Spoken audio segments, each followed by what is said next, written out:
Hello बच्चों, चलिए प्रश्न को देखते हैं। कह रहा है कि समांतर श्रेणियों में रिक्त खानों बॉक्सेस के पदों का को ज्ञात कीजिए।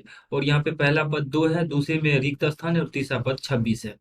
तो दिए गए प्रश्न के लिए हमारे पास जो मुख्य अवधारणा है, मुख्य अवधारणा यदि हम इस प्रश्न के लिए देखें तो किसी समांतर श्रेणी, जब मान लीजिए ये A1 A2 A3 से लेकर के ये AN जो है एक हमारे पास समांतर श्रेणी है, जिसको हम AP से भी सूचित करते हैं।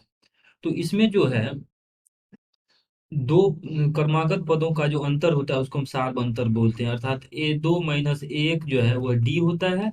और उसी प्रकार से अगर हम A3 - A2 भी करेंगे तो वो भी D ही आएगा, जिसको हम सार अंतर कहते हैं। ये आपके पास सार अंतर है। तो ये हमने लिख लिया। इस एपी के किसी एपी के लिए सार अंतर। अब देखिए यहाँ पे जो एपी दिया गया है इसमें पहला पद 2 है, दूसरा पद ये रिक्त स्थान है और तीसरा पद 26 है।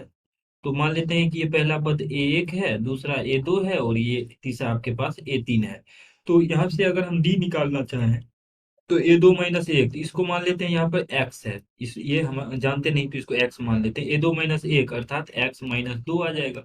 और उसी प्रकार से A3 - A2 भी d ही होगा, तो A3 अर्थात 26 - x, ये भी d होगा। तो यहाँ से हम देख सकते हैं ये दोनों ही d है, तो ये आपस में जब बायां पक्ष बराबर है तो दायां पक्ष भी बराबर होगा। हम कह सकते हैं कि x - 2 बराबर 26 - x आ जाएगा।